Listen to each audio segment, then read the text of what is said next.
kepada Pak Edot ya, Mas Arenda, Pak Edot. Kemudian nanti kita dengan Kiai Sablang sama Kiai Muzamil.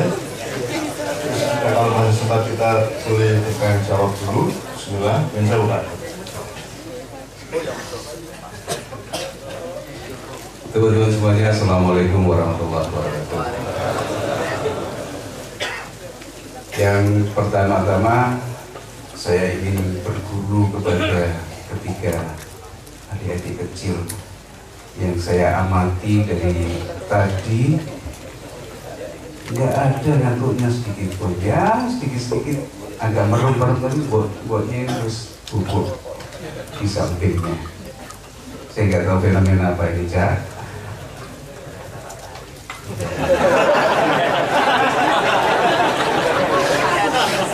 Gerhana matahari.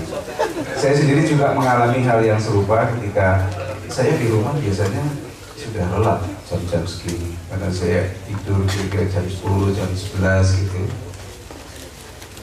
Tapi kalau di sini di dalam lingkaran jamaah maknya ini nggak tahu ada dialektika energi apa yang mungkin Sanun atau Sabrangan dia bisa menerangkan. Oke. Saya akan cerita ketika awal-awal waktu itu pada bulan namanya pengajian pada bulan tahun 92. Waktu itu adalah hari Lebaran, hari pertama. Saya diajak Cak Nun untuk ya sudahlah kue dewe atau dewe ya saya bulan bareng mencoba ke Menturo. Terus budalnya kapan? Berangkatnya kapan? Nanti malam jam 1 atau jam 2. Melawan takdir. Karena takdirnya malam itu orang tidur, tapi Cak Nun mau nyetir. Akhirnya kita berangkat jam 2 dari rumah dengan Mitsubishi Galant putih. Sangat mewah waktu itu. Saya pilih tidur. Waktu itu kita bertiga bersama Mas Arif, yaitu pemimpin redaksi atau perwakilan Jawa Pos yang ada di Jogja, yang kemudian jadi wakil wali kota Surabaya tahun kemarin. Dan saya memilih tidur. Sebelumnya saya dengar-dengar cerita bahwa Cak Nun tuh nyopirnya kayak setan. Ternyata melebihi setan. Saya milih tidur karena saya takut, ngeri sekali. Jam 2 kita berangkat, jam setengah 5 sudah masuk ke Nganjuk. 2:30. Setannya yang takut ternyata. Mas Arif bisa di situ dan kita kemudian melanjutkan ke Jombang. Kita transit di rumah Cak Mif pada waktu itu. Kemudian agak siang sedikit baru kita ke Menturo, tapi sebelumnya diwanti-wanti sama Cak Nun, nanti kalau di jalan hujan ya kamu siap-siap dorong.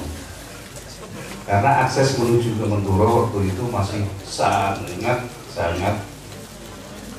tertinggal, mungkin lebih buruk dari di Wok pada waktu itu. Kalau hujan itu sudah kita harus jalan kaki, mobil kita dorong karena aksesnya memang sangat sulit. Saya diajak Cak Nun untuk bertemu biasa kalau Lebaran ke sana, ke Mojo Agung, ke Sumobito. Kemudian singkat cerita malam harinya kita bertemu di sebuah langgar. Nah sebelum itu Cak Nun bercerita kepada waktu kita berkunjung ke saudara-saudaranya di Mojo Agung, di Sumobito itu bahwa di Jombang ada 3 level keluarga besar artinya. Yang pertama itu pendiri-pendirinya yang terdiri dari perompak, perampok, maling, yang kemudian menurunkan anak cucu asuh.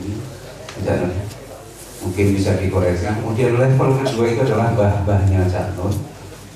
Kemudian sab yang ketiga itu adalah yang nantinya akan menurunkan anak cucu Gus Dur. Sehingga Gus Dur sama Cak Nun itu harus cium tangan. Jangan sama Mas Muni harus cium tangan. Nah, malam harinya kita berkumpul di langgar keluarga Danun di Menduro. Waktu itu kumpul semua keluarga besar Danun. Almarhum itu masih supir menteri itu, Bu Halimah, ada Cak Fuad, Cak Mif, Cak Nas, Cak Anang, kemudian Cak Nur, Cak Til. Komplit lah semuanya di situ untuk membicarakan suatu wadah. Kira-kira kita itu latar belakangnya adalah mencari cinta Allah. Format yang diberlakukan waktu itu adalah ya sudah kajian Quran yang nantinya akan salah satunya disampaikan oleh Cak Fuad. Kemudian pengajian yang bersifat kita masih mencari bentuk pada waktu itu.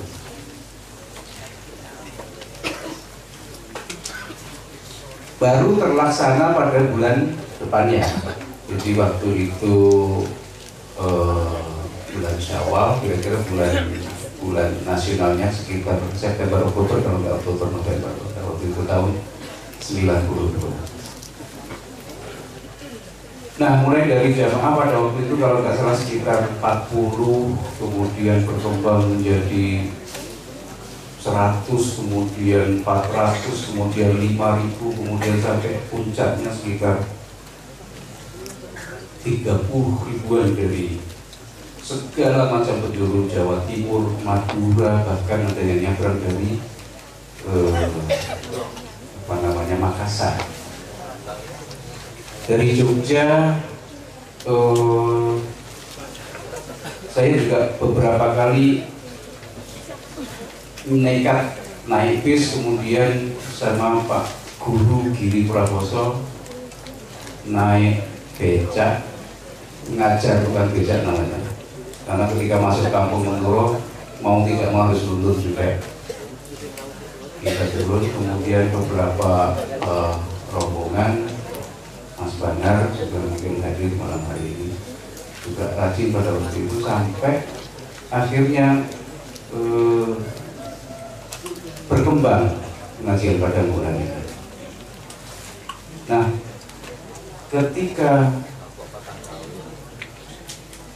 ketika jamaah pada bulan pada waktu itu mencapai puncaknya, kemudian ada beberapa pertanyaan juga mungkin dari Janur sendiri, apakah ini inti, apakah ini bukan buih dari dari suatu gelombang. Kemudian dari padang bulan beberapa tahun kemudian kita memberikan mau coba sahabat di sini. Nah, 4-5 tahun kemudian, kira-kira 97, saya masih ingat pada waktu itu kita hanya menggunakan ruangan di masjid situ. Kita gelar tikar di situ di bawah pohon-pohon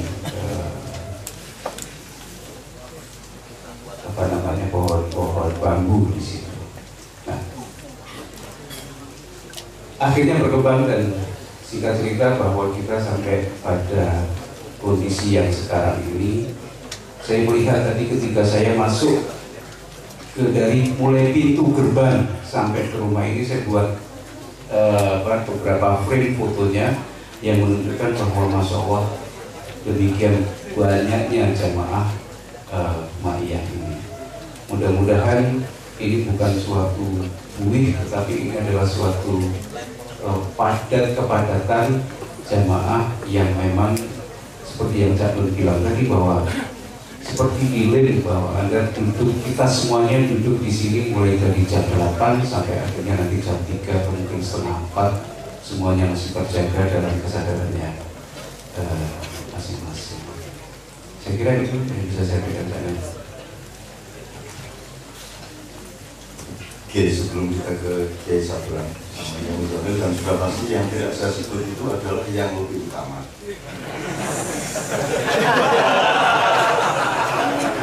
Untuk filsafat gerhana matahari, jelaskan waktu di Bangka bahwa sebutan gerhana matahari sesungguhnya adalah Allah mencuri kesadaran manusia. Yang disebut itu adalah yang ditutupi, bukan yang menutupi. Jadi sebenarnya yang diingat oleh Allah adalah orang yang beraniaya. Jadi mohon Anda cari penganiayaan di mana-mana. Disebut nama Anda oleh Allah SWT. Bulannya tidak disebut, adalah bulan yang menutupi. Jadi ingatlah bahwa yang abadi di hatinya Allah adalah apa yang disebut, apa yang diungkap oleh Sayyidina Ali bin Abi Thalib, kun mazluman malatakun dzaliman. Kalau mah harus memilih di antara dua itu, jadilah yang beraniaya dan jangan menjadi yang menganiaya. Ketika saya tadi tidak menyebut nama Pak Mustafa, itu ternyata yang saya sebut itu adalah rembulannya. Yang tidak saya sebut itu apa namanya? Yang ditutupi. Ya, yang saya tutupi tadi itu justru yang utama. Bukan mak iya opo yang alasan. Termasuk bikin alasan pada diri sendiri. Ya kan gue ini orang musuh, dan gue rasa stres. Anda harus punya jawaban pada diri Anda sendiri atas setiap pengalaman Anda. Itu contohnya kan sangat banyak. Nah itu kadung kebobolan omahmu gitu kan ya.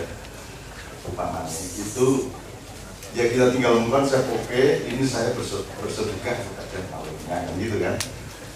Malingnya mudah-mudahan diampuni Allah, dia membuat rezeki meskipun kemarin peristiwanya dengan memaksa, tapi saya mendapat berkah dari Allah dengan saya mengikhlaskannya dan mensedekahkannya. Macam-macam lah baik dari kali hatimu dan konsepnya. Sama dengan yang saya ceritakan, saya di Malang tahun 1976 belum lahir dia. Saya membawa rombongan 46 orang, termasuk Edit GAD yang waktu itu belum terkenal. Mas Edot itu tidak waktu Malang. Saya membawa rombongan dari Jogja, kesenian, kebudayaan, macam pokoknya tim lengkap. Malamnya setelah acara jam-jam 11 dan 12 itu saya harus nyariin makan mereka, uang saya terbatas. Akhirnya saya hanya menemukan orang Madura jual jagung. Beberapa teman pasti sudah mendengar ini. Jagung itu harganya 100. Kalau 40, saya beli 50 lah ya, 50. Jadi kalau 100 kali 50 berarti berapa?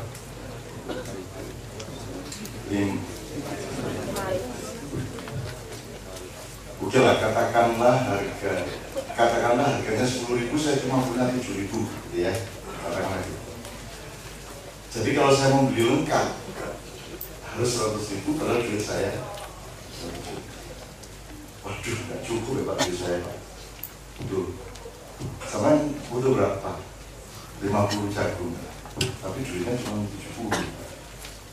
Ya sudah kan tahu, tapi harganya terus 100. Loh, ini harganya 100, saya kan harus bayar 100.000 gitu ya, namanya itu. Ya tak apa-apa, saya minta duitnya 70 tak apa-apa, tapi harganya terus 100. Gitu. Nah itu ternyata cara berpikir, dan kalau Anda bisa menemukan jenis intelektualitas berkah itu di hadapan Allah dan di hadapan peristiwa hidupmu, maka engkau akan menemukan hikmah yang luar biasa. Jadi saya membeli jagung itu dengan uang yang kurang, gitu kan ceritanya, kurang 30.000 lah namanya gitu ya. Karena kalau saya membeli lengkap harus 100.000, saya punya uang 70.000. Tak apa-apa saya minta jagung, tapi harganya 100. Jadi sampai. Terus akhirnya gini loh Mas, sampai yang itu kok tidak paham tentang orang ini sampai bayar 70.000 udah apa, 60.000 udah apa, 80.000 udah apa, meskipun harganya 100, sampai bawa jagungnya, kurangnya itu sedekah saya ke Anda. Ngerti ya? Jadi saya sampean Pak Muzamil jual sesuatu karena butuh uang untuk pesantrennya, terus tetangganya karena tahu Pak Muzamil butuh Pak Muzamil beli sesuatu dintol sama orang, harusnya harganya 100 lagi, Pak Muzamil punyanya 70, dan Pak Muzamil tahu barang itu sebenarnya sekitar 70, 75, 65, tapi karena Pak Muzamil butuh barang itu, orang menghargainya 100 dintol gitu. Nah, Pak Muzamil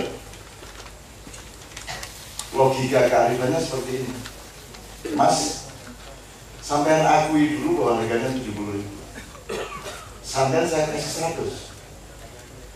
Kenapa tak kasih 100? Tapi sampean akui dulu syahadat ya, bahwa harganya 70. Kan bingung mesti yang jual. Maksudnya gimana Pak? Loh, sampean tadi nawarin 100. Menurut saya di mana-mana harganya 70. Biasanya yang kayak gini nih.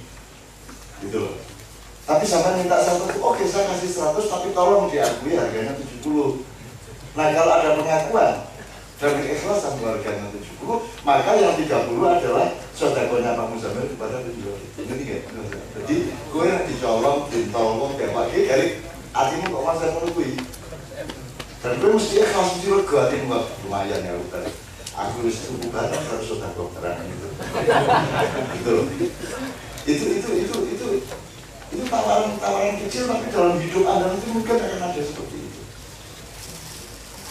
Ini banyak contoh-contohnya, tidak hanya di dalam jual beli ekonomi, tapi juga di dalam pergaulan politik, kebudayaan, keagamaan ada banyak contoh seperti itu.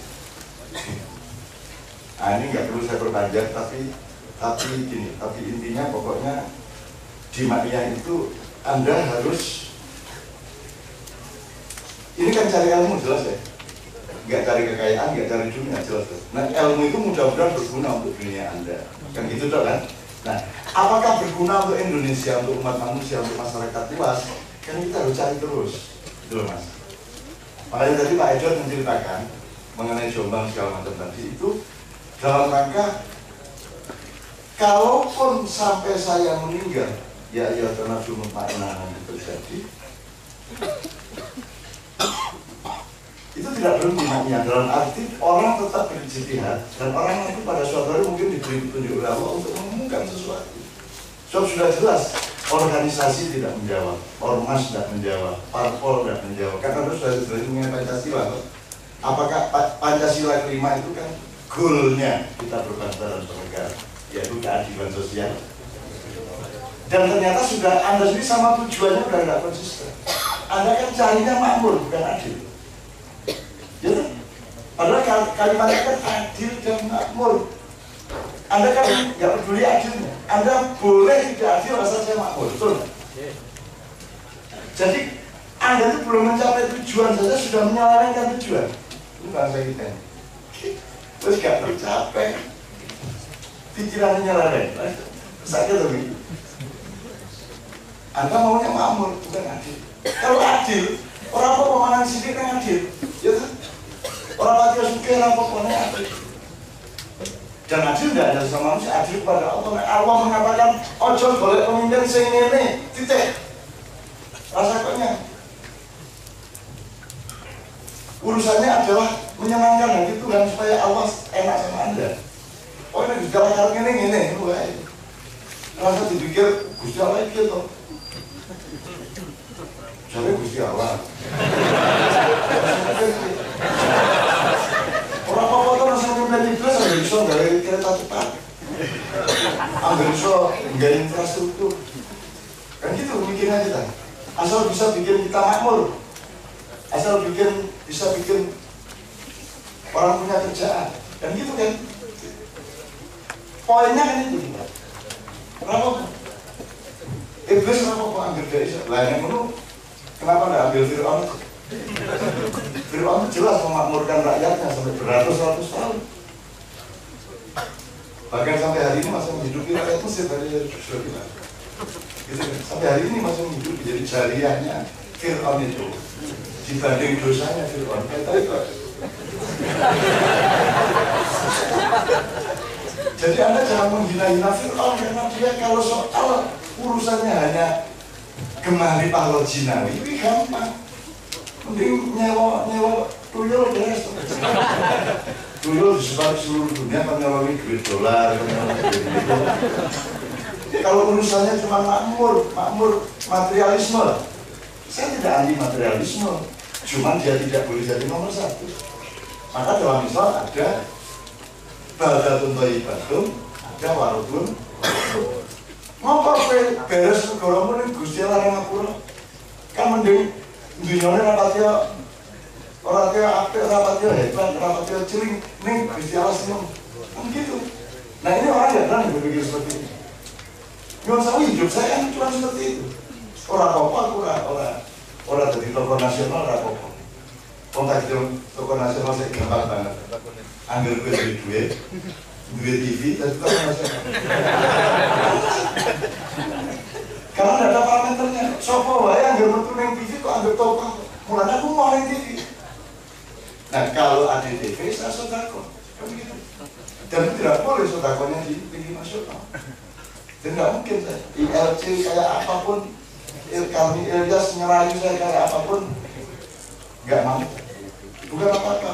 Bung, Anda kan tahu tuh saya ngomong apa adanya. Kalau saya ngomong kalau datang ke ILC, saya ngomong kan bubar acara Anda. Saya nggak percaya, saya nggak ngakui ini semua. Sebelum bicara mengenai istri, entah dulu akad nikahnya aja menurut saya nggak sah, yang gitu dan seterusnya lah. Nanti bukan, karena cara berpikir saya itu sudah sama sekali lain, sehingga sekarang kerjaan saya cuma satu, menyayangi rakyat Indonesia.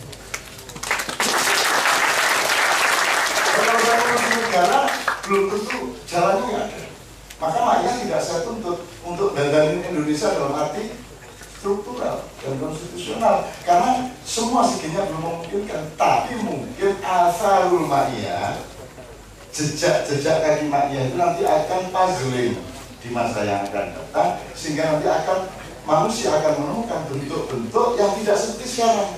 Ya negara tapi tidak negara seperti ini, ya ormas tapi tidak ormas seperti ini. Gitu.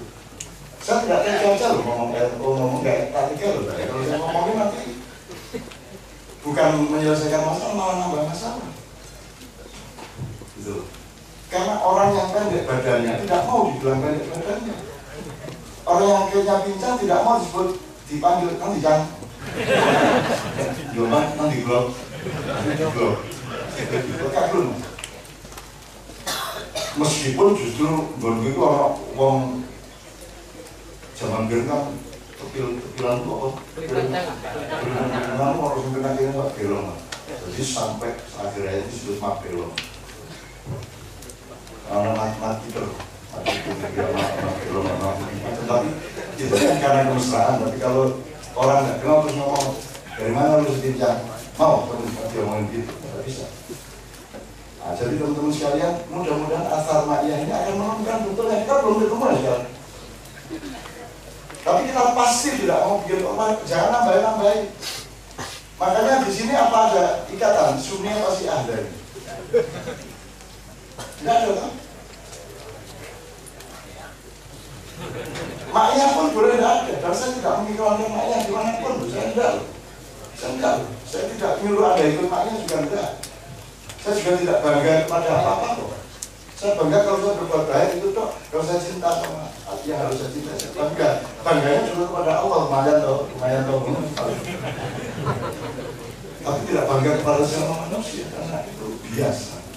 Nah, seperti yang disediakan Mas Edward, supaya tidak jadi tidak jadi drone ya.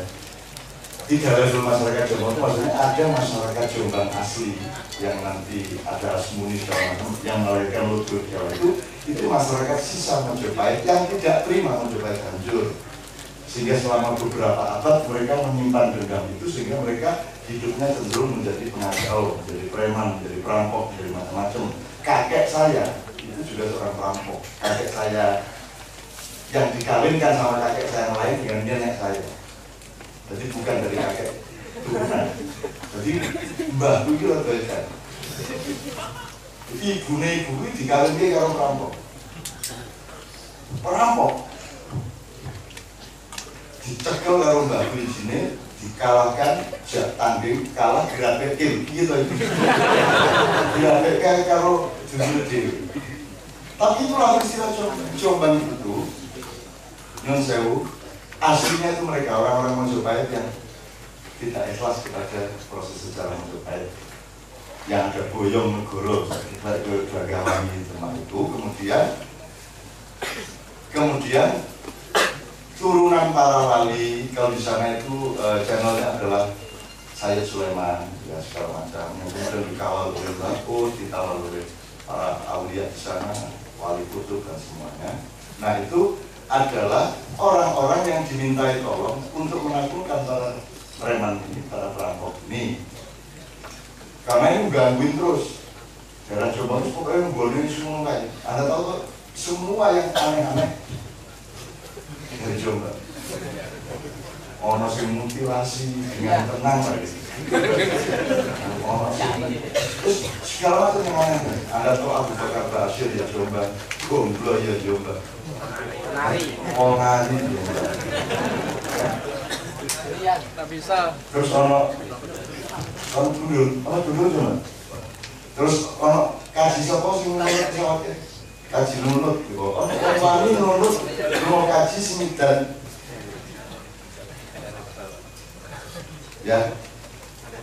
Jadi Jombang itu Anda cari orang yang terbaik ada dan cari orang yang terburuk. Karena orang Jombang tidak pernah kagum sama siapa-siapa. Even Gus Dur, even saya tidak dikagumi di Jombang. Jadi konco-konco aku anak biar ketemu aku ngerangkul ngerangkul kalau orang ini, yo bener, yo bener. Kau jadi saya itu di hartawan, itu hartawan. Lu kasih jual, itu teman saya anon gitu.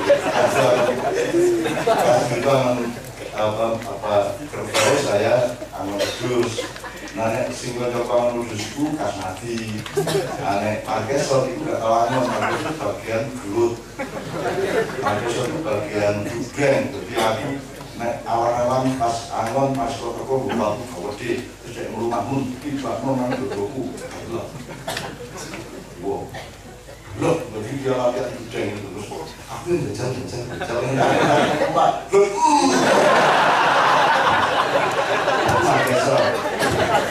Markesor lain lagi jurusannya perang musuh politikus. Soalnya orang-orang digedeni terus apa jenis trauma kelebon kalau Markesor tambah dileboni. Metodenya dia begitu. Nek gue pedes dia panas ini ya. Terus membiar jam legos dia bagi kepedesan gue. Jadi nek ono hantu karena sekolah saya kesurupan dan macam-macam. Jalan keluarnya Markesor di sekolah saya adalah dia nyuruh biara. Jadi dia bikin hantu yang lebih parah lagi. Gitu. Hantu. Maka saya juga begitu. Karena saya temennya Markesor sampai sekarang. Dari kalau dari Jombang ketemu sama Markesor. Markesor itu sahabat saya luar biasa dan kelakuannya aneh-aneh. Kawan-kawan saya pada suatu hari sama Mbak Novia datang ke Sumberong belum dan istri saya. Terus aku bilang, "Ndi, Cak Soti rek, turun rek, bener rek, usut rek."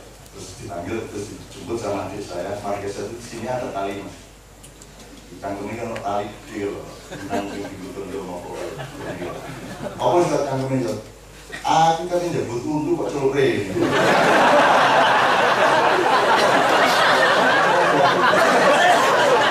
Bisa dulu ya. Ini, ini. Coba, nyabut untuk intalan diri.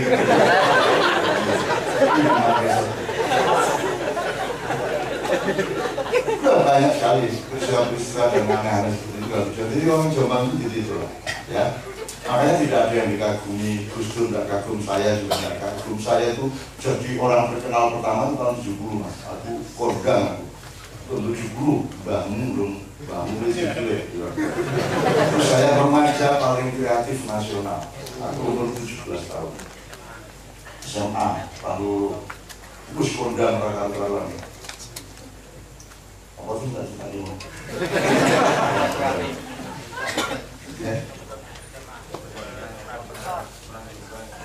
Iya, dan saya pulang Jombang kan. Nek koncoku jenenge Linus itu kan kalau jalan di Malioboro sama saya kan dia ngilang gitu. Gue nek ono wong rada mulai tahu kita ya. Nanti sering ada properti.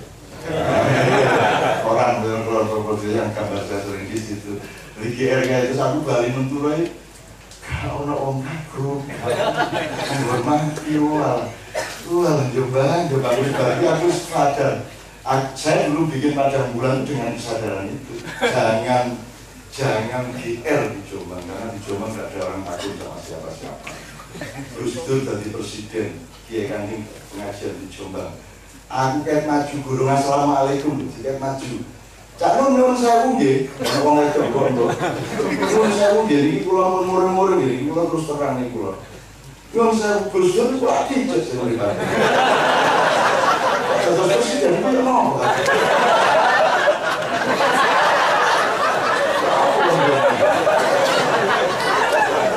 Jadi hatinya telanjang bulan. Nyuwun sewu. Gus Dur lagi semua terus Gus Dur dari presiden naik kereta ke Jombang, terus dikasih karpet merah, terus tukang becak ngumpul di sana, terus tukang becak kayak masih apa hijau nggak kan?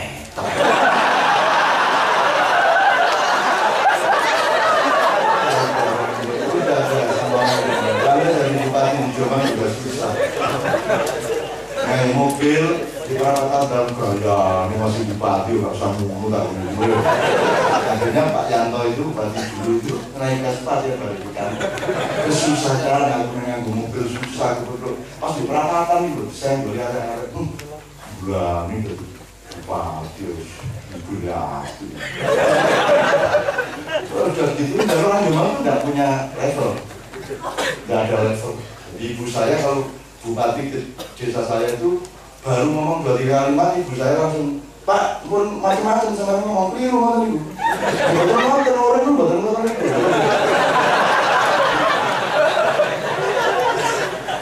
Saya ngomong melawan Soeharto kayak gitu, ibu saya datang ke Jogja, non kurang keren banget ini.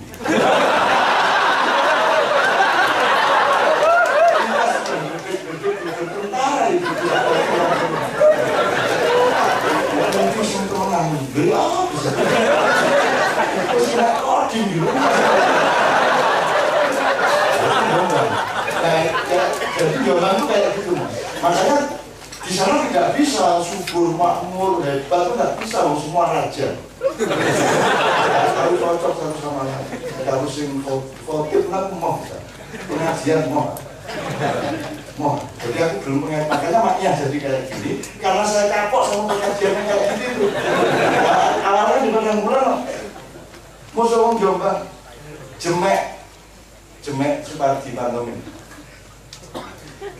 Tekan di bedas ibu.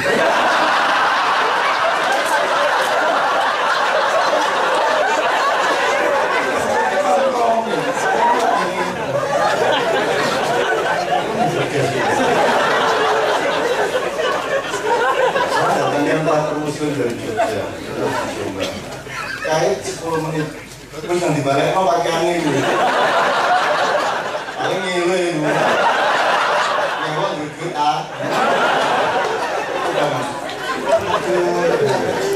terus orang Jombang, dari orang Jombang itu kan, aku mau, foto itu dirasani. Saya coba khotib seperti di sini. Kalau sini kan khotib para jemaah Jumat yang dimuliakan oleh Allah. Bahagia matamu. Kalau panen.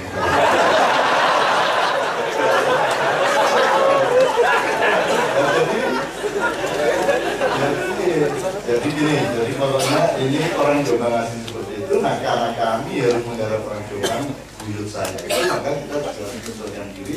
Dan berdirinya Kabupaten Jombang adalah ketika si buyut ini, buyut saya itu mengalahkan para perampok ini dengan syarat bahwa Jombang dijadikan kabupaten sendiri, dulunya Kabupaten dari Mojokerto, terus jadikan kabupaten sendiri, dan buyut saya punya hak untuk menentukan siapa bupatinya sampai 3 periode. Itu ditanya. Nah, pada periode kedua, Mbah Hasyim Asy'ari, Pak Asy'ari dulu, Pak Asy'ari dari rumah imigrasi ke Jombang. Jadi Gus Dur itu imigran. Itu ditanya.